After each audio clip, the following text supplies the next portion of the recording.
All right, late night. The crew is back. Willie's in. Koken's here Thursday night. We do it at 9 o'clock. We'll let the room load up. We'll also give everyone a heads up once they get in that to comment. You're better off not being on Twitter. Jump in with us on YouTube and Twitch and Facebook. So a lot to talk about tonight, and then we'll start looking ahead to college and NFL this weekend. So first of all, Willie, have you seen the movie yet?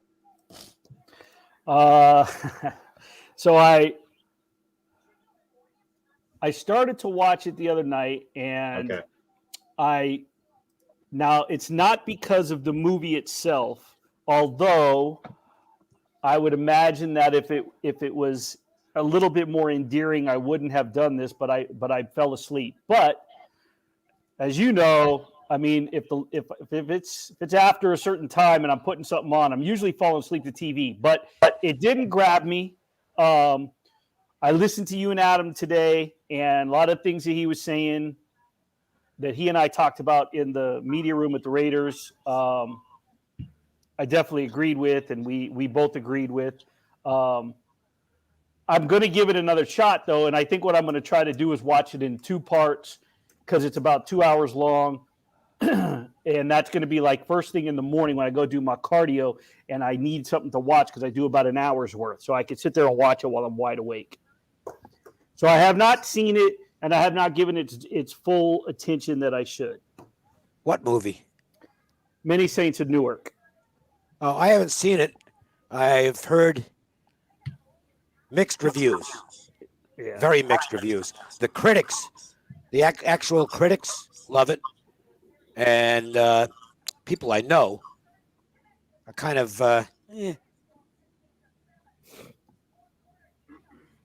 See, I haven't seen it, so I don't want to reveal too much. There's nothing to reveal. It would just be what the things that I didn't like. I mean, the one thing that's not revealing is what I can say is that I felt like Ray Liotta was overacting, which he tends to do anyway. But there's just little things, little nuances that were irritating that lost my attention, and I think that might have led to me falling asleep. But if you fall asleep, that's really not a great sign.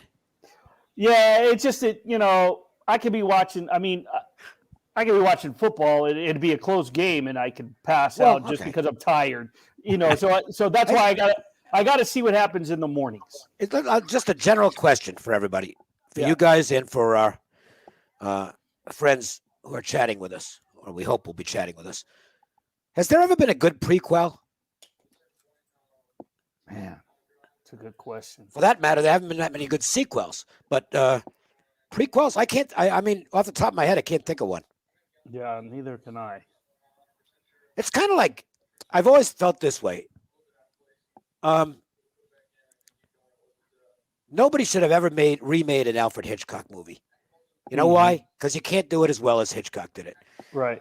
The Sopranos, I think, would be on a lot of people's lists as the best TV series ever. Mm-hmm. If not the best, certainly in the top 10. Mm. Why did you just, to me, and I know I'm a cynical old fart, but to me, it's like this is a money grab. Yeah. It should have just left it alone. But like I said, I'm going to give it its just due, and I will do it. I'll do it when I know when my focus on. And my most focus in watching a television show these days is at 3-4 in the morning. Whenever I get up to go do cardio, because that's when I'm zeroed in. Or if I'm watching a game, obviously, but I still can't in the middle of the afternoon or evening watch something because I just doze. I'm just not a sequels fan. Even look. The Clint Eastwood series, the Dirty Harry series, the sequels were, the first sequel was good, the second sequel was okay, and then it got bad. But none of them were as good as the original Dirty Harry. Right. It just and this wasn't when you think of like Godfather 2, that's not a prequel, but when they do the scenes to show you the before, like I felt that worked, but they also kept it current. The way that they worked De Niro, the original, but I can't think of a prequel like you were saying. I can't. Yeah, here's the comment. I can only see the comments on StreamYard. But Raphael, The new Dune movie looks pretty good. Now, that's different because, and again, this is just my opinion. I haven't seen the sequel or the remake, but the original was boring as shit. Okay, I thought, I don't know how people liked it. It just went on forever and nothing happened. I guess if you were a big Sting fan, maybe it was, I don't know. But I thought it was lousy. So remaking that probably isn't a bad idea. But most reruns or sequels, even Hitchcock, best director ever. He did The Man Who Knew Too Much back in the 30s. Bare bones budget, made in Britain, but a very good movie. He remade it in the 50s with a gigantic budget, James Stewart and Doris Day as the stars. And it was okay, but if you watch the original, it's like the original was better. This was just a Hollywood thing to get people in the seats, and it wasn't awful by any means, but it wasn't one of his best movies, I can tell you that. I don't know. I've always been of the belief that if you do something really good the first time, just leave it alone. Let it ride forever. It's like remaking Psycho was the dumbest thing of all time. Psycho it is the ultimate classic. It changed the way movies are seen. It was the first movie ever. Most people won't know this because it's so long ago. It's over 60 years ago. It's the first movie ever where people were not allowed into the theater after the movie began. Wow. Before that time, you could walk in and out of a movie theater at any time. Didn't matter when. And you could sit there all day if you wanted to. But people used to go to the movie, start watching it in the middle, and then pick up the beginning of it when it played again. When Psycho came out, one of the rules, and this was mandated to all theaters that carried it, was you cannot let anybody in to the audience after the movie begins. So there's Psycho, and of course, if you've seen the movie, especially if you saw it when you were a kid, it was awesome. It was incredible. They remade it. I think Gus Van Sant remade it. It was awful, terrible. You know what? I don't even think dumbest decision of all time. I don't even think I knew that there was a remake. I just looked it up. It was 1998. The cast is filled with lots of stars, but when I look at the cast, I'm like, this probably sucked. Vince Vaughn, Julianne Moore, Viggo Mortensen, William H. Macy, and Heish. Like That's a good cast. You know it is, but just looking at it, I'm like, there's no way it was good. No, not that movie. You can't do the nuances that Hitchcock did in the original. It's like them remaking Sabrina with Humphrey Bogart's movie. They remade it with I can't think of the guy's name, but they remade that whenever, and that's like a pulp culture that the young kids, Jordan's age kids, they like. But it's if they see the original's way better. Yeah. Yeah, you can't remake Bogey. No, there's certain thing. Yeah, if Humphrey Bogart was the star, don't try and remake it. Right.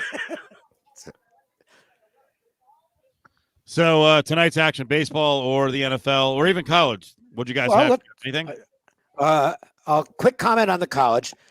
I made a snide remark when Arkansas State hired Butch Jones, and said to the effect of, if he couldn't win with athletes at Tennessee, how's he going to win at Arkansas State? That's working out real well. They suck. Okay. Coastal beat the crap out of them. Houston and Tulane was actually a better game than the score indicated. Tulane gave a battle for a while. Baseball, the home teams are all winning. So far, it's 4-0 for the home teams. And neither one was in doubt tonight. The Rays and Astros put it away early. In the football game, I'm happy with the result.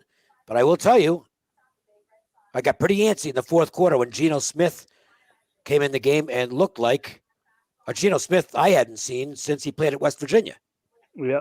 And I tell you what, you can't judge anything off the preseason based on, especially this past preseason with what teams who weren't putting on the field, but just in terms of his agility and his physical ability and what we saw in the exhibition game was similar to what we saw tonight. And I know that Seattle fans are concerned with Russell Wilson's hand, but the 3 games they got coming up, even though that they're 2-3, they've got the Saints and 2. They got somebody, and then the Saints, and they have Steelers, Saints, and maybe the Texans. But they have 3 very winnable games before their bye week, and if they have to go with Geno Smith, I wouldn't. Not, you're concerned about Wilson, but the same token, I wouldn't be that concerned because with a week to prepare, with extra time to prepare, I think he'll be fine. Okay, I would, and I'll tell you why. Jaguars. The Rams did not game plan for Geno Smith. Okay, if Geno Smith is playing, and the Steelers, for example, have a week to game plan for him, don't bet Seattle. Okay. It's Geno Smith. I'm sorry. He hasn't played since like 2014. Some guys emerge when they're in their 30s, Dave. All right. Kurt Warner, Geno Smith. The Rams put no. This is going to sound like I'm taking away from Geno Smith, and it is actually. Yeah. The Rams put. I don't know what they were doing in that first possession. I think they thought the game was over. Oh, it's Geno Smith at the 2-yard line, and we're already up by 9 points. I think it was 9 at the time, whatever it was. 9. It was 9. Okay. This is done. And they didn't put any pressure on him, whereas they'd been pressuring Wilson and having him run around like, I mean, he was running for his life. Yeah. Every time he dropped back. I thought they relaxed, went into a soft defense, and Smith took advantage of it. Give him credit for taking advantage of it. He made nice throws. But you give a team a full week to game plan for Geno Smith, and you'll find out in a hurry why he is a third-string quarterback who happens to be second-string in Seattle. I just don't know about those 3 opponents right now. I don't trust the Steelers at all. I think that, they're a mere shell, and they got to produce offensively too. If they're going to, it's one thing if you're going to stop, and then the Saints. I believe that one's in Seattle. Steve, you pulled up the schedule. I think it's in Seattle. Yeah, let me double check. I can tell you with virtual certainty. Will Urban Meyer be the coach by the time that they play the Seahawks? Yeah, probably. Because I think if it wasn't, if it wasn't for his contract, which would have an enormous buyout, and he really didn't violate any morals clauses. No. Okay, so they'd have to pay him an absolute fortune to. And I don't mean now. If it wasn't for that, if he were in the last year of his contract or had 1 year left on his contract, he'd have been gone. But you know what? And I'm not even talking about violating any moral contracts as far as what the franchise thinking. This guy said publicly, I just wanted to go where my family was and take a mental break. Dude, you're 4 weeks into the season. You should be going and watching film. 4 weeks in, you need to go take a mental break? Have either of you ever heard of a coach not traveling back home with the team? Fuck no. Never. I'm 68. I've been following sports for, well, I won't count the first 8 years or so, but I've never heard of that. I've never heard of a coach stay, unless it was a family emergency or something like that. Yeah. But I've never heard of that, and particularly off a tough loss. I mean, they played their best game so far against Cincinnati. They lose on the last play of the game. How do you not? I mean, what are you doing? He's hanging out at a bar? Break. Yeah. That's the killer. Yeah, he said, I needed a mental break. I went to where my family was, and then the mental break was at a bar with some chick. Okay, I've been to Jacksonville. It's not my favorite place, but I've been to Jacksonville. They have bars there. Yeah. Okay. Yeah. I mean, Urban Meyer is a dirtbag, so I'm not trying to talk about these guys from a off the field standpoint, but this does reek early on of Steve Spurrier when he went to the NFL, and Spurrier was like, "Wait, how much work do I have to do?" And he just wasn't willing to put the work in that you have to, during the regular season in the NFL. He just is not willing to do it. So, and he got away with the shit at Florida and Ohio State, and it's like, well, he won. This doesn't happen exactly. Spurrier won games. Urban ain't winning anything. No, they're a bad team, and I mean, if they get me, they get me. But I bet Tennessee on Sunday. So did I, which I feel like is a really public bet. But so what? The Rams were a public bet tonight. Yep. Got there. Yep. Who played on Monday? Raiders and Chargers. Okay, well that one wasn't. I can't think. There were a bunch of games this weekend that public. That's so overrated. Of course. Oh, the public. What? Maybe the Sharps win 51% as opposed to 49%. People don't. That's the first thing I tell people. It's like, how do you win at this stuff? Disregard the public and and square sharp stuff. Except for in terms of getting value, as far as getting the best numbers concerned. Right. If you can grab an extra half point or a point based on what the market might do, then it's of note. But if you're following the sharps, you're never getting the best of the number ever. No. When I hear that, and I hear people actually give that advice, and it's like, you don't win. I guarantee you don't win because you have no fucking idea what you're talking about. Oops, my first profanity of the night. Yeah, they think that they got on so and so's play, some betting group's play, and in the meantime, they're a point and a half behind what the fucking sharps already have done. When Billy Walters was really active. Yep. He used to send smoke screens out early in the week. Of course. He used to do it all the time. Oh, and the Tuesday, Billy's on this game. Billy's on this game. And here they come. The sheep are racing to the sports book to bet Billy's side. Then he'd come back and bet twice as much on the other side 2 days later. Every time. And do you know which books he would use? I know he used Aria. No, this is long before. I was talking later. No. I'm talking. This was when, Dave, which you'll appreciate, the little satellite Leroys. Yeah, because that's where all the small groups were the small runners. They thought that they could, so they would recognize who Billy's messengers were, his beards, and he'd throw, let's say, 10 different Leroy or a Cal Neva, and he'd throw 5-10 grand out there, NBA, college, NFL, whatever, and he'd spend 50 grand, 100, and they'd all chase it. That would drive the market, and then he'd fire back and they would chase it all day long at the little Leroy's joints, and then on air, the bigger books would move, and he'd hammer it. And in the process, not only would he be getting a better number on the side he wanted, but he'd have a middle set up as well. Oh, big time! He was the greatest, and I'm sure some of those hit. The greatest. I talked to him. About a month to me, there's no doubt about it. No doubt about it. Best individual. Better. There have been some really good syndicates out there, but Billy's. And let's let people know, because they always say this. They know that I know him. You know from back in the day, but I always tell them, I said, Billy is not a fucking handicapper. Dave Koken, he's a handicapper and a professional bettor. Billy Walters has never claimed to be a handicapper. He's a sharp fucking bettor that creates a market and plays it's like playing the market. But he also he did also listen.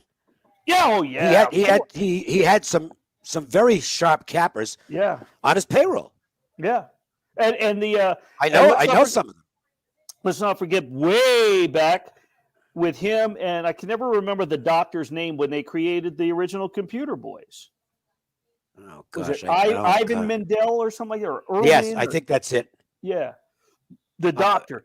They created the computer, and they would have the lines like you do. Right, you create your own lines, but they would have the computer spit it out and they'd compare it. And the first thing they would look for were dogs predicted to win outright and total. And that's That's still my first thing in college football is I'm looking for dogs that I have favored. Yeah, they haven't all worked all that well so far this season, but they will. They always do. Would you say, Dave, that you guys, the Sharps, the original, the Computer Boys, that's the main reason from way back that books are so limited on college basketball totals because it's the one thing that they would get beat on because you guys are sharper than them? Well, I couldn't beat them on that. I've never been a good totals capper, but I would agree with that. That's yeah. I mean, the only people that were playing it, it's kind of like auto racing. There's some low limits out there in auto racing because the people who bet it, they really follow it and they're good at it. I know a couple of people who are. I mean, it's basically all they do is NASCAR, and they win constantly. And they have to have several outs because the books don't want their action. Niche sports like that books still hate those niche sports because the only people who are betting them are people who really follow it closely. It's kind of like this Canadian Football League. Back in the day, maybe it's changed a little bit now, but the CFL. Yeah. Go back to the 90s. The only people who are betting the CFL are people who are really into it. Including, by the way, you know who was good? And he really was. He was a very good CFL capper. He followed the league closely. Jimmy J.J. Walker. Oh, wow. He was very good at the Canadian Football League. You can ask anybody who worked at the Stardust back in those days. If Jimmy came in and was betting CFL, he was going to win more than he lost. Did the Sharps ever play? Was there anybody? Did they ever get into arena? I did. Did you? My best football league ever was the USFL. It's really, people think I don't like Donald Trump because of his politics. I couldn't give a shit less about his politics. He fucked up the USFL, and it cost me money. That was what he did. 84? I mean, that's something I've hated him since then, because that league was a tit. That league, and I mean, it was for the duration of the league. I was like 65%. I'm not bullshitting on that. And then he decided that he wanted to. Anyway, he screwed up the league, and I was like, thanks. That wasn't even to sell picks, because nobody was buying it. USFL. It's my own bets. Yeah. What was that, like 84, Dave? Mid to late 80s, I think it was. Mid to late 80s. I think. I don't remember, to be honest. It was in the 80s. But I couldn't care less about Trump's politics, but I've always hated him for that. Like, asshole. That's awesome. The best thing, I remember this. I've seen the letter. John Bassett, who owned, he was the owner of Carling Breweries, and he had a team in the league, and he actually sent Trump a letter. This is back toward the end of the USFL, and he actually wrote in the letter, "If I ever see you in person again, I'm going to punch you in the mouth." That's awesome. All right, Dave, let's go, and Willie, let's go down a few games in college football, and then we'll hit some NFL as well. This is for personal interest. Dave, I know this is hardcore, but I want to take Temple plus 30 against Cincy. Am I crazy tomorrow night? No, it's a massive letdown spot for Cincinnati. Right. So I can't lay the points. I mean, it's a mismatch, but it's really difficult to see Cincinnati being excited about this game. Cincinnati's job right now is just to win out. Yeah. And then see if they get taken by the committee. It's a shame they blew that game to Georgia in the fourth quarter last year, that bowl game, because if they'd have won that bowl game and go unbeaten this year, there's no way they could keep them out of the playoff. That they'd be saying, hey, look, we beat. And Georgia was completely shorthanded in that game, but it doesn't matter. But instead, they lost the game, and I would fear that the committee might look at it and say, well, yeah, you're nice little Cincinnati, but sorry. That'll change when they get into the Big 12. That will help them. But right now, they're kind of stuck, and they're going to need some help to get in. All right. So I like that. But I would take the 30. Okay. Is Arizona State too big at 13 over Stanford? I don't know. So. They're really good. I think Arizona State's emerging as the best team in the conference. Washington's a flop. And I wonder if Lake's leash might be getting short already. Oregon State's a nice story, but they're not that good. USC, forget about them. UCLA already managed to screw things up like they always do. Utah's a big underachiever. I think Arizona State might be the best team in that conference. They're certainly very good defensively. And look, DTR, I know he's playing hurt, but that was still a really impressive second half performance by the Sun Devils last week. Herm's done a great job there. He's a guy who I don't you think he was always made for the college game with his, motivational abilities? And he's a rah-rah guy. I don't know if that stuff works in the NFL, but in college, that was not a good program when he arrived. And this is it's 3 years, and they're getting real good.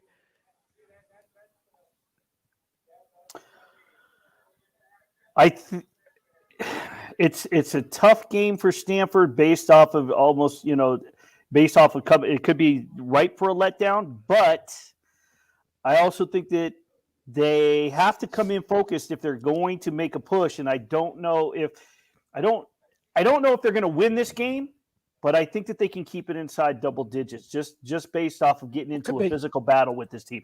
I don't think that they're going to beat Arizona State, especially in Tempe. And I agree with you on Herm. I think Herm is doing a fantastic job. I'm very leery of double digits with Oh, against this team like Stanford. I agree. Just on the whole, in the Pac-12, laying points is not a real good idea. The dogs are covering like crazy in that league because there's so much balance. I mean, they're cannibalizing each other, and they're already out of it as far as the playoffs are concerned. Nobody in the Pac-12 has a chance to get into the playoffs. Yeah, that's for sure. They're done. I mean, they're completely out of it already. It's ridiculous. Well, they played themselves right out of it. And they're continuing to play themselves out of it because they won't expand.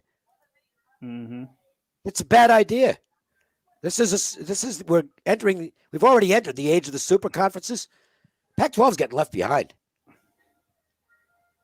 I tell you what I think the steal is tomorrow. I mean, it's not a pretty matchup. It's kind of ugly, if you will, but Florida International is horrible defensively. I think Charlotte, even on the road, it's only 3.5. Last I saw it was 3.5. Florida International is just atrocious defensively, and I think Charlotte can I think that they're disappointed in themselves, and they're going to want to bounce back because I think that they feel that they should have beaten Illinois if it was a 10-point game, and I think that they're going to take it out on this team because Florida International is bad. Yeah, the one thing I will say, though, is they've played 3 straight road games, and they are back at home. Mm-hmm. So that could be a benefit, and Charlotte can't stop the run, which FIU can do a little bit, but their quarterback is not good, and Butch Davis really needs to retire. Some of these old guys who have stepped down the ladder, I mentioned Butch Jones, and this guy, I mean, the guy was an NFL coach. He was a big-time college coach. Now he's at FIU. He's retired already. Okay, and I don't know why teams do that. They go for these names. You don't want a guy, to me, it's the falling knife syndrome. Do you really want to land yourself on a guy who, at this point, has worn out his usefulness at the good jobs, and now you're giving him a job where what's the ceiling at Florida International? There is no ceiling.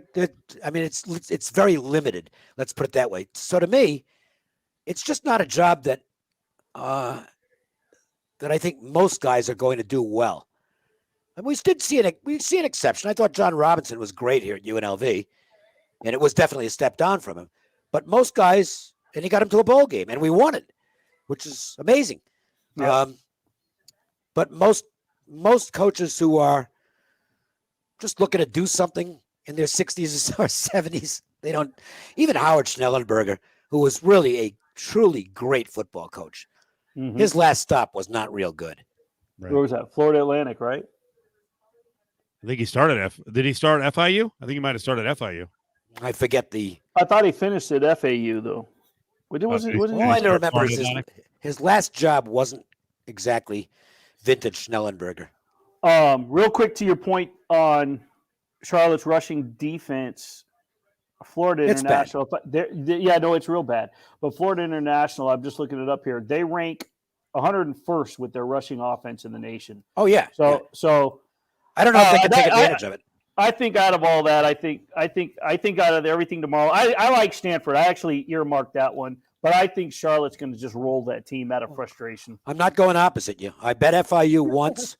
That was the Texas State game, which was the last time they played at home. Yeah, they clearly should have won the game, but they lost it in overtime, by the way. And I watched the game, and it's like, well, the quarterback's just brutal.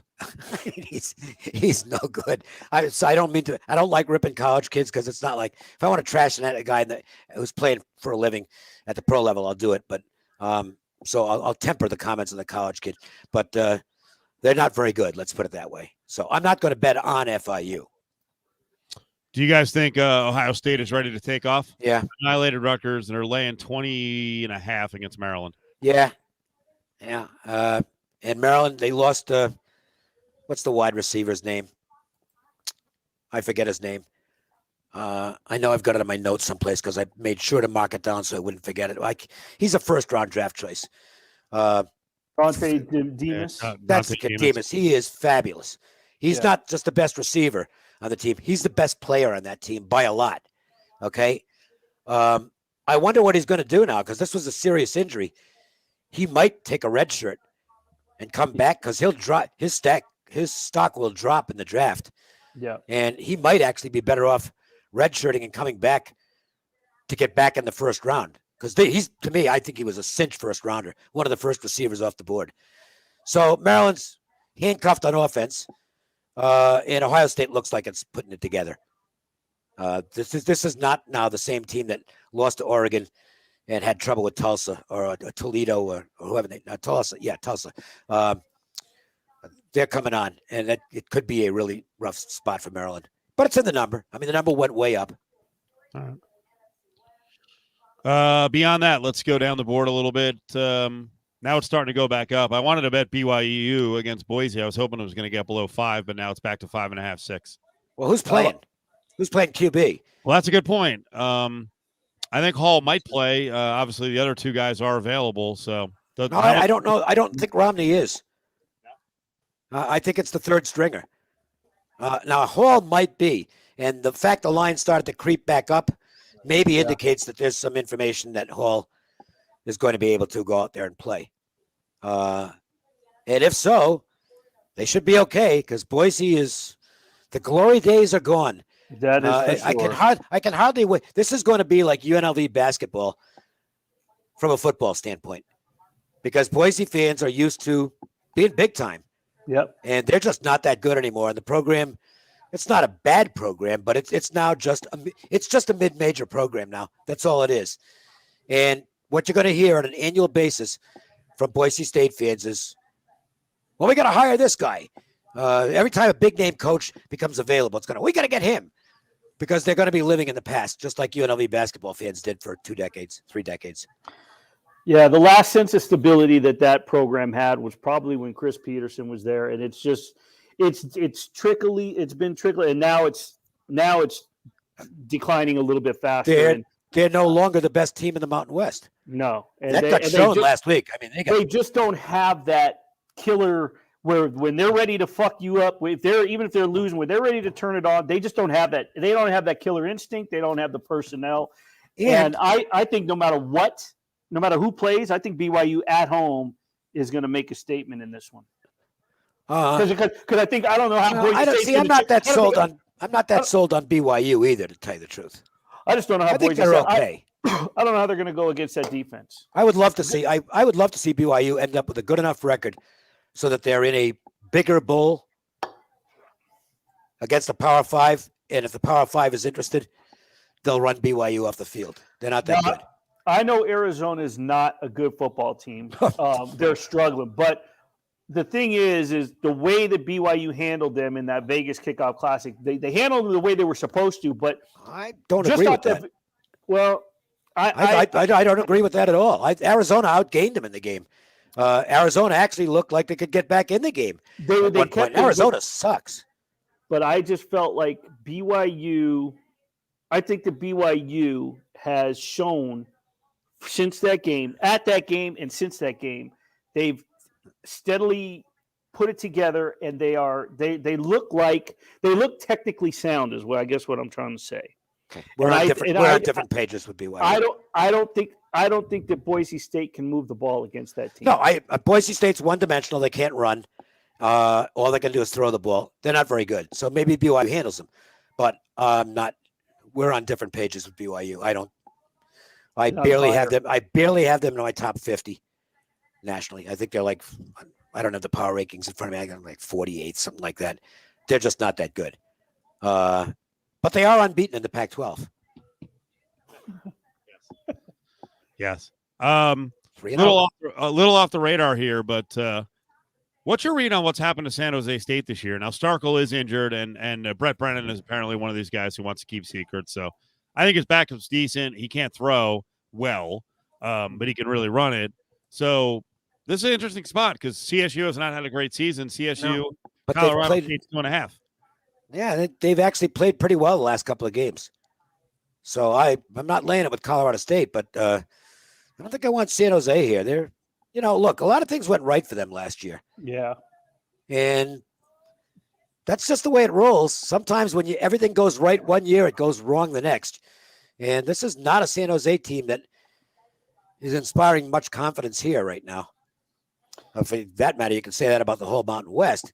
But But I think San Jose has taken a. They weren't as good as they showed last year. Right. Yeah, I'm not sure if they're living in last year, but they're definitely felt the way that it's come across, and you've seen them perform. It's as if they expected that it was just going to carry over, and it just hasn't. It hasn't shown. I mean, their offense is in the bottom. It's ranked here 104th in the nation, and the passing offense is a shell. Is what it is. Like you said, Starkel's injured, but it just doesn't. It's just not performing. I'm not sure though that Nash is the backup, right? Yeah, Nick Nash. Yeah, I don't know that there's much of a drop off. He's a different type of quarterback, different style. Yeah. Well, you know what else, Dave? You kind of it's like you said earlier about Geno Smith. The cat's out of the bag after last year, so now they got a lot of fucking film to look at what Starkel did all last year, and they're going to defend his ass. Yeah. Yep. So Nash can use his legs, and we'll see what happens because Starkel really can't move. But Nash is a dual threat quarterback. He doesn't throw it very well, but we'll see if he can do something with his legs. Oh, come on, Matt. Really? Whoever you like, that's the side. Whoever you like. Dave, I'm all over UConn. You ready for this? I brought this up on the show today because Brad Powers had a good number on it. Believe it or not, the last 22 games that UConn has been favored in, which, I mean, that must span like friggin' 12 years, right? The last 22 games UConn has been favored in, they're actually 1-21 ATS. Nice. I don't even know how that is possible. Hey, wow. The only time I want to look at a matchup like that with those two teams is take me back to like 1990 and let's do college basketball. Because that's but see, the thing is, in a more serious note, is these two, they're so bad that the reliability factor on either team is 0. So to me, that's the ultimate coin flip. Yeah, I mean, we're talking 2 of the 5 worst teams in the country. And you're going to ask one of them to win. Basically, that's what, although 3.5, I suppose, given the ability of these two teams, it probably does end in a tie and goes to overtime. Okay. Are we making UNLV nobody wanted to win? Are we making UNLV favorite over either one of these or both? Yeah, UNLV would be favored over both. And UNLV, they're off this week. I got to tell you, he did have some bad turnovers in the second half, but I was surprised at how well Friel played last week. They've made some progress. Now, the other side of that is, I think UTSA showed up for that game knowing they were going to win. They did not play well. They were coming off a really good comeback win on the road. I think it was down 21-0 and came back and won the game against a bigger opponent. Yeah. And I think they've got a big game this week in conference. I think Western Kentucky, a very good Western Kentucky team. Well, I think San Antonio's better than Western Kentucky, and I think they'll win the game. In that conference, not nationally, but in that conference, and then it's there against a very good passing team in the conference, that's a huge conference game for both of them. So yeah, I agree with you. Coming off Memphis, underestimating UNLV because they played as if they didn't. Oh, they weren't here. First half, they were totally asleep. Yeah, I mean, look at the play that the Rebels hit for the touchdown. You talk about it. That was the worst blown coverage I've seen in college football all year. The guys definitely looked like a different ball behind everybody. Friel he definitely looked 100% better than when we first saw him. Yeah, he looked improved. I will say though, not to spoil UNLV's real close because I think they are close. But I was out there on Tuesday. I got to tell you, if UNLV had to play this Saturday, I have no idea who would play quarterback. I think it might actually be Justin Rogers because Friel got hurt in the game. Yep. Doug Brumfield is still not practicing, which is not a good sign. He's got a back. Tate Martell. He's getting closer. He's getting closer. He's got plantar fasciitis, and the boot was off last week, but he's really kind of just a relief guy. So, man, the rest of the season, they have a chance to win some games, but my God, they have to get some luck with these quarterbacks and get them healthy. Yeah. And especially Brumfield, who's, let's just say he's surpassed expectations to start the season. I mean, this guy looks like a legit college football quarterback. Yeah, when he took over in that first game, I mean, it was a clear cut that he should have been the guy. So yeah, if they're healthy, if Brumfield's healthy, they may end up pulling off that upset. in San Antonio. Oh, Because, Well, I don't know. because I'm not going to see because I guess maybe, but I think that entered into it for Texas San Antonio once they knew Broomfield is out because yeah, that's true. Friel had looked really bad. They And may have prepared differently. yeah, Right? I mean, it's Yeah. like, okay, this is nothing to worry about here. Yeah. It happened tonight. We saw it tonight. I mean, I absolutely know the Rams decided the game was over when Russell Wilson couldn't come back in the game and Geno Smith came out there. I'm telling you, they relaxed completely on that drive. Everybody was open. They had no pass rush at all. Teams do that. I mean, we do it. I mean, I'm not gonna lie. When I saw that Wilson wasn't coming back in and Geno Smith was taking over at the Seattle 2, it's like I can cash this ticket. and that's just bad things happen when you have that mentality. So I didn't have any impact on what happened, but if that mindset was prevalent among the Rams defenders, and I think it was, bad things happen. So I think that entered into how poorly the Roadrunners played last week against UNLV. I don't think they thought there was any chance they could lose that game. All right, what do you think is going to happen with both Georgia and Alabama in their games, laying a lot of points? First, Bama 17.5, 18 against Texas A&M. So Calzado can't play a lick. That's turned out to be a big injury, much bigger than I thought it would be. I didn't think the drop-off was going to be that big from the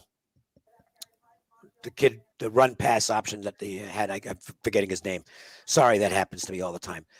Because Calzada when they had spring practice, it was a real toss-up as to who was going to be the starting quarterback. But Calzada did not have a good spring practice, did not have a good camp, and he has been really bad since he had to take over as the Aggies starting quarterback. He's indecisive. He doesn't have great legs. He doesn't have a great arm. He just looks lost out there. And now he's going to face Alabama. Good luck. I think the Tide eventually if Alabama gets ahead early, this could turn into a runaway. As for Georgia and Auburn, Haynes King, thank you. Auburn's got a really good defense. And Georgia's offense, if you're going to hang in, you can do it with the good defense because Georgia's offense it's good. It's not great. The problem is if Georgia gets ahead, good luck catching up because that is the best defense in the country this year. No doubt. They're great. That's it. It's honestly, I power rate offensive and defensive units. It's the highest power rated defensive unit I've had in, I don't know, something like 10 or 12 years. And it's getting better. So, I mean, my numbers say you're supposed to take Auburn here. I can't do it. I'm just going to leave the game alone. Yeah, that's Texas A&M. They've lost 2 in a row, and uncertainty. Alabama just like you said, if they pull ahead with Georgia and Auburn. I mean, Auburn's got the strong rushing defense, but like again, Georgia's defense. It's so hard to you cannot take an underdog against Georgia. You're either playing Georgia or you're leaving it alone. But you can't play against them because if they shut you down, if they get a couple of defensive touchdowns, it's over. Because they're gonna get the job done. They're so athletic. Yeah. And I will say though, Bo Nix, I don't think Bo Nix is ever going to be a great quarterback, but he did turn a corner last week. He has not been good on the road. He's been good at home. Who's your this game? But he played well against LSU. Who's your number one team, Georgia or Alabama? Georgia right now is on top of my power ratings. I like Georgia too. And right now it's Georgia and Alabama for the heavyweight championship. Yeah. They probably won't play each other in the semis. So they'll settle down, Adam. Settle down. They'll beat the other two teams, and then we'll have, which is fine with me. If they're the two best teams, let's have them on the field in the final game. Let's let them slug it out. That'll be a great game. Yeah, I think Georgia's the better team. So I would bet Georgia right now. I also expect Georgia's offense to get better, and I also expect Georgia's offense, to get better from the standpoint of pushing it down the field and getting more aggressive. He hasn't had to be aggressive. No, they got to keep him on the field too, because Daniels he's not staying healthy, and I don't know how long he plays in this game. The other thing that I would worry about is how good is Bryce Young going to be by the end of the season? He's only a few games in, and his skill set's off the charts. He's a freshman. Holy shit! He's amazing. What do you guys think about Oklahoma, Texas? Texas getting 3. I think it's going to be a hell of a battle. I do too. By the way, can you believe they actually booed Spencer Rattler? So bad. What is wrong with these fans? I know he's not playing up to last year's level, but come on. Texas had a bad game against Arkansas, but they're pretty good, and I think they're getting better. I think it's a good game. I think Oklahoma wins, but it's close. I have Texas earmarked, but it's just because it's such a close game, and you can argue realistically. You could sit here and argue both, but I'd rather have the underdog in a game like this. In a traditional rivalry. What is it sitting on 3.5 right now? 3. I don't have my numbers up in front of me right now. But, Yeah. I think that's right. Yeah. Yep. And I also like Michigan, but I do like Michigan at Nebraska. That game. Although I will say Nebraska. I like the other side. I'm just telling you, based on the way I grade, Nebraska has improved about as much as anybody from the first week of the season. Yes. I was about to say they have improved. The bullshit on the internet with Scott Frost and whatever off-field issues he's got going. He did have them, but that seemed to have, whether it subsided or not, and whether it was impacting the first 2 weeks of the season, Nebraska has definitely improved. But I think Harbaugh's got this team rolling right now, and I think they're going to be focused here. Oh, they should be focused. I don't think they. And the thing, and it's the reason I'm not on Nebraska. They still haven't won a game that matters under Frost. You got to win one. If they can get through this hurdle, Nebraska becomes a pretty interesting team the rest of the way. But they have not won a big game since he got there, and I can't trust them to do that. But to me, on paper, this game's a real toss-up. I just, you go into Camp Randall and you fucking shut down a Wisconsin team. I mean, yeah, but Wisconsin doesn't have a quarterback, and now he's hurt. On top of that, his analytics, they were like as of 2 weeks ago, they were like the third worst of any starting quarterback in the entire FBS. He's been awful. I can't explain how they got this bad. They might even have trouble with Illinois this weekend. And that's a team that on paper, they should manhandle Illinois. I wouldn't trust the Badgers right now. What about the big one in the Big Ten? Under? Iowa, Penn State. How's anybody going to score? Iowa's defense is phenomenal. They've got a game manager at quarterback. That's all he is. But he's actually doing a good job managing games. Penn State's defense has been tremendous. Not completely sold on their offense. So, this looks like 17-14, doesn't it? It looks like a close game. I don't know what to do with it. I have it written down on my sheet. I just don't know. Yeah, right. Because I think if Penn State wins, it's not an upset. And if Iowa wins by a touchdown or 10, it's not an upset that way either. It's just whoever has the better game, I guess. The teams are basically equal. And by the way, it does tell you the difference between, and this is no knock on the Big Ten. It'll sound like it, but it's not. This tells you the difference between the Big Ten and the SEC. Because you put Penn State or Iowa on the field with Georgia or Alabama, and they're going to get annihilated. That line's moved to half point, so it's gone from 1.5 to 2. They're betting Iowa, whoever it is. And the total looks like 41. 41.5 at Circa, 41 at South Point, 40.5 at Westgate, and then so it's ranging, Yeah, bet the under and hope it doesn't go to overtime. Yeah. Let me hit on some NFL spots real quick. Is there something going on the aside from the fact that the Lions aren't great? Is there something going on with the Lions where this number is steamed up to Minnesota 10? No, Detroit stinks, and they've got injury problems. All right. So I know that's. How I mean, you're not saying you would lay it. I'm not laying 10 with the Vikings, but the Lions are no, thank you. The Lions are strictly no, thank you material right now. They're fortunately for them, Jacksonville and Houston are in the NFL. What about Pittsburgh pick against Denver? Yeah, who's playing quarterback? Yeah. If it's Drew Lock, as old as Ben Roethlisberger is, and he sure looks like he's 80. He's like the complete opposite of Tom Brady. But there's no way I'm betting Denver with Drew Lock. Bridgewater's not only a good quarterback, he's become a great game manager as well. He doesn't make too many mistakes out there. And the Denver defense really shouldn't have a lot of problems with what is a bad Pittsburgh offense right now. But the Pittsburgh defense, if there's an option on does the Pittsburgh Steelers defense score a touchdown with Drew Lock on the field, I'd probably say yes. Steelers defense is still fine. I know they didn't have a great second half last week, but that call at the end of the first half, I'm not saying it would have that the result would have been different, but it did change the game. I mean, that's 7 points off the board for the Steelers and 3 points on the board for Green Bay, and they got the call wrong. They anticipated it being offside, but we've all seen the actual stop action.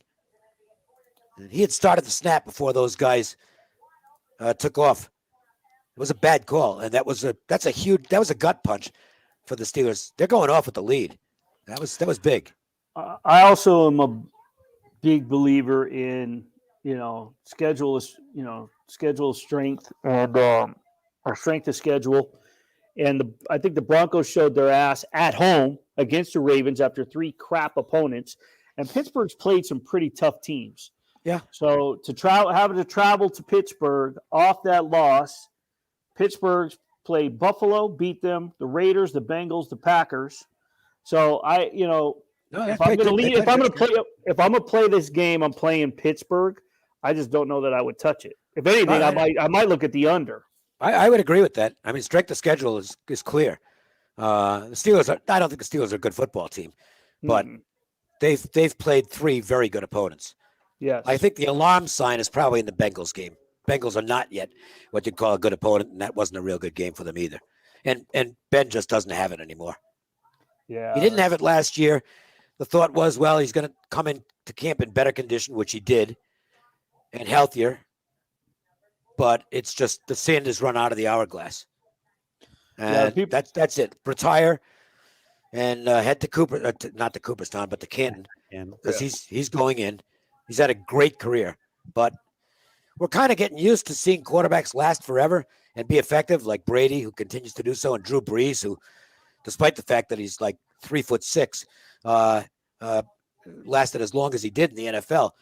But Ben's kind of following the more realistic pattern, which is that he's getting old, and it shows. Big time. You guys want to lay? Good quarterback, though. You guys want to lay 5.5 Raiders against the Bears? No. I think it's. That was a resounding no. The well, it's. I don't want the Bears, but it's not. It might be easy for the Raiders to kind of overlook this game. They're coming off some really big games, and I don't like playing teams dropping down considerably in class. This isn't like horse racing, where if you take a $50,000 claimer and put him in against $10,000 claimers, the $50,000 claimer is going to dust the competition because he doesn't know anything about motivation. You hit him and then he runs. But I would worry about the Raiders looking at this as an easy Sunday, and that's when you can get in trouble.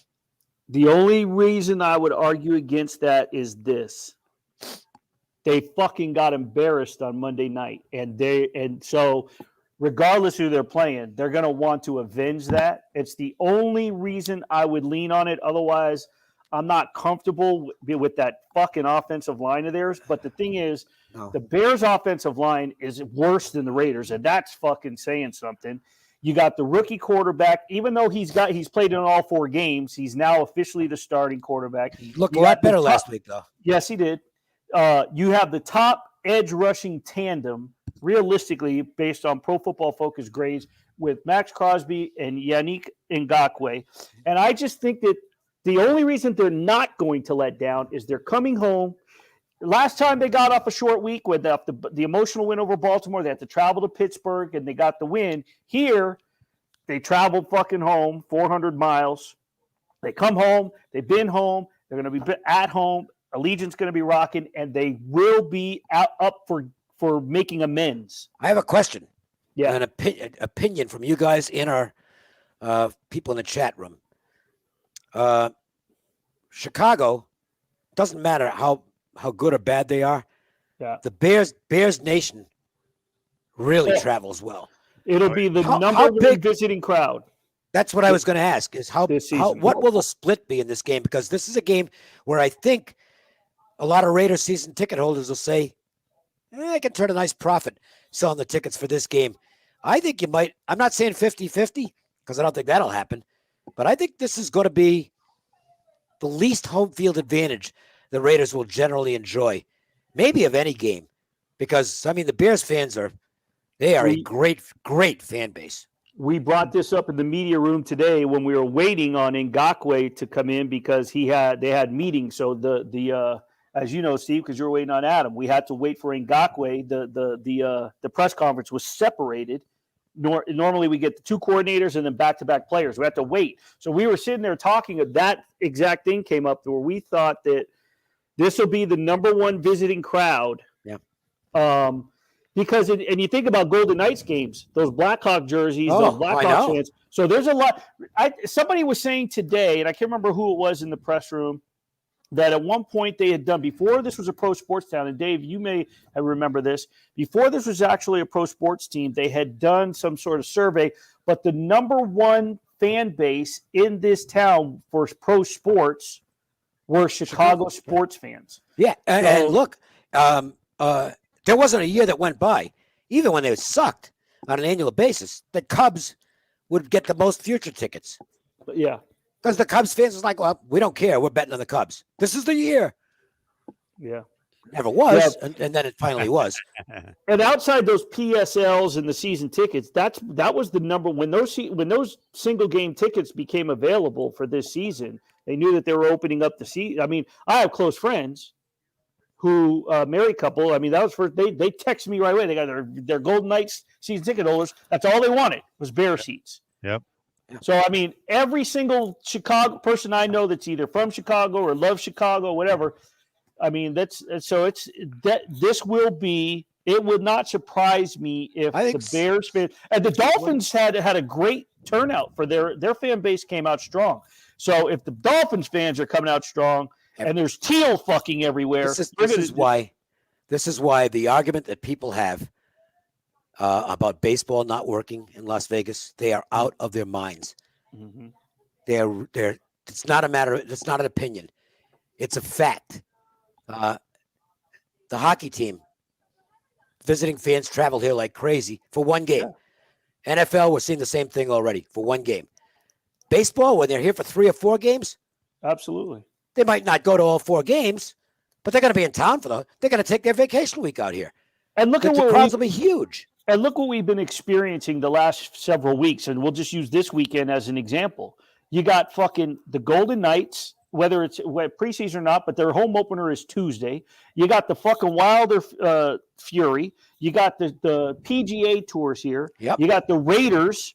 You got the WNBA semifinals, and if they win, the WNBA finals is Sunday. I mean, there's a collection of sports. Oh. What was it just a few weeks ago? Steve, we were on the air and we were talking about what was going on that weekend with NASCAR and stuff. So that's going to happen. Now that's every other week there's going to be something, and that's 52 weeks a year. So baseball, people are going to plan their family trips. They're going to play, and with the weather. Yeah. And an indoor stadium. Yeah, indoor stadium. Come on. Can't miss. It can't, especially in the summertime. Because that's when people have their vacations. I mean, let's face it, it's easier to get out here in the summertime for most people than it is in the wintertime when you're working. You know, you might not be able to arrange a trip. Kids are in school. Here, you can take the kids with you. Carl Kirkwood brings up a good point. Ban mustard at the Bear games. I know what he's trying to say. Sport peppers and jardiniere sauce only on the Chicago Dogs this weekend, right, Carl? So anyway, that's why I think the Bears are going to have some inspiration from the crowd in this game, and that can fire a team up. We saw it. Listen, we already saw it with the Dallas Chargers game. Yeah, which was a home game for Dallas, Yep. and even last week, I mean, I think there were more based on the eye test. There were more Raiders fans than Chargers fans. No doubt. That was 60-40, 70-30. Yeah, I already I bet the Bears in this one plus 5.5.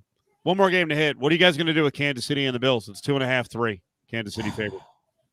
Well, it's a prove it game for Buffalo. You want to be one of the big boys, you got to win this game. Otherwise, you're going to have to wait. It's kind of like Cleveland. I thought the Browns were better than the Chiefs the first week. I bet the Browns. I did cash the ticket because they covered the spread, but they managed to blow the game. And that would be my fear here, is that the Bills go out and play really good football for a half and then get nervous because it's still the Chiefs in Kansas City. But on paper, I think Buffalo is actually the better football team. Not offensively. I mean, Kansas City is the best team in the league when they have the football, but that defense is not good. It's worse than it was last year, and it wasn't very good last year. Right. This is why I don't think the Chiefs are getting back to the Super Bowl. But Mahomes can only play on one side of the ball. It's not like Ohtani where he can pitch and hit. He can't. Mahomes cannot go out there and play defensive back or rush the passer.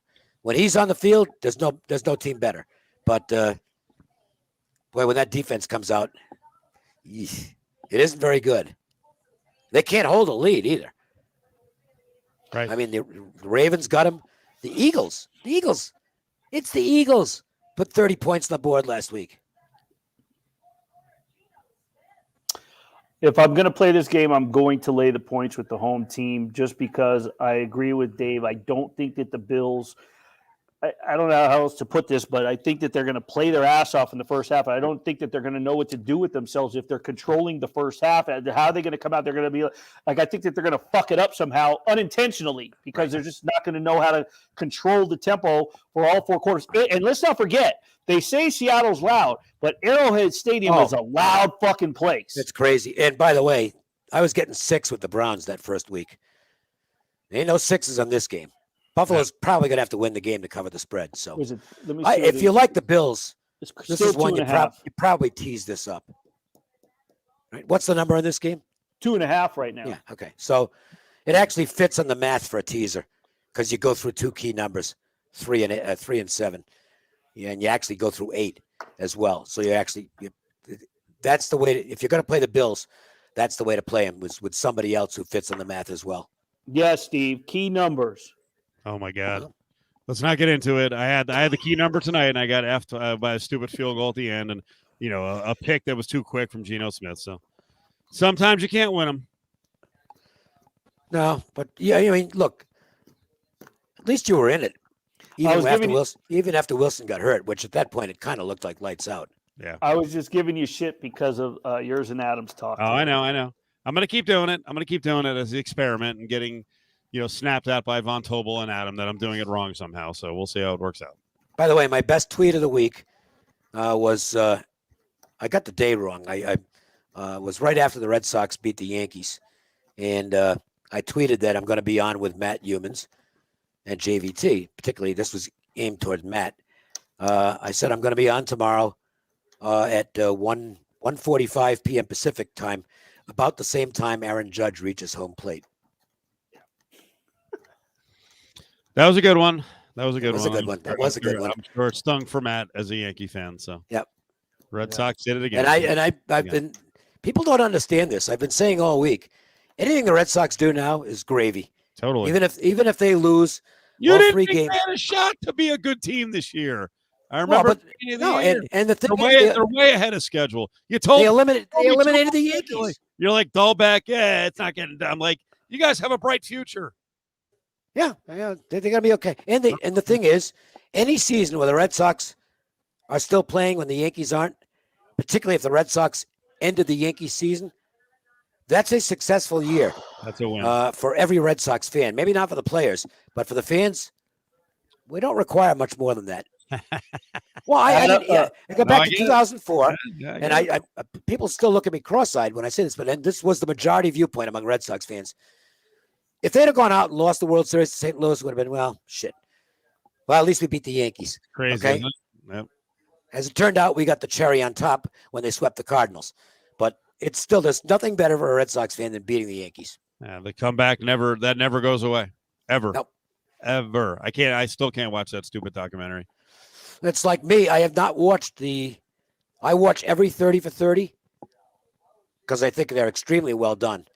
The one I did not tape and have not watched and have no intention of watching is not only that, it's a 4-part series on the 1986 New York Mets. No chance am I watching that. So brutal.